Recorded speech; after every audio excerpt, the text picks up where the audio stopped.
Tout à fait, on va aller sous le soleil, voir nos amis guadeloupéens et on va donner le meilleur sur nous. Bienvenue à bord du classe 40 Rennes-Saint-Malo parenthèse de vie. Donc ici on est sur un classe 40.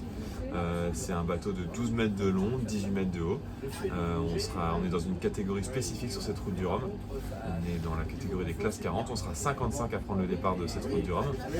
Et en tout on est 138 partants, divisés en 6 catégories. Et donc du coup la classe 40 représente aujourd'hui la plus grande des catégories sur cette route du Rhum 2022.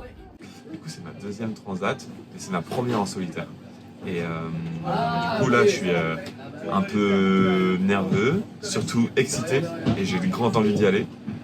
Il y a des conditions assez sportives et viriles qui nous attendent à la sortie de la Manche. Donc, du coup, ça me motive encore plus. J'aime bien le vent et du coup, je me sens plutôt bien. J'ai une super équipe qui m'a aidé à préparer. J'ai des super partenaires qui m'ont accompagné jusqu'ici. Donc, je me sens regonflé à bloc et très envie de partir.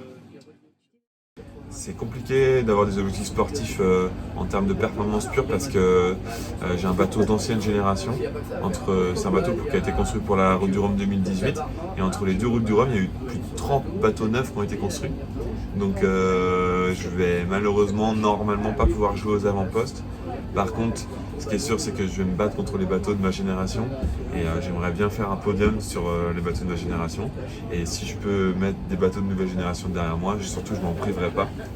Et après en objectif, l'objectif déjà c'est d'arriver parce que pour pouvoir finir la course, il faut franchir la ligne d'arrivée en Guadeloupe, à Pointe-à-Pitre.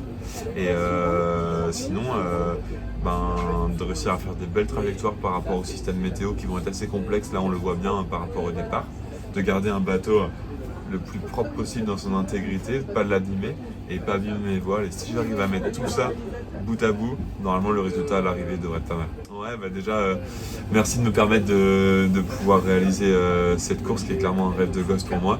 Je suis super fier de porter les couleurs du bassin, du grand bassin entre Saint-Malo agglomération et Rennes Métropole. Et j'espère les faire briller le plus haut possible sur l'Atlantique et d'arriver avec de magnifiques couleurs en Guadeloupe. Merci à vous, merci à tous. Salut!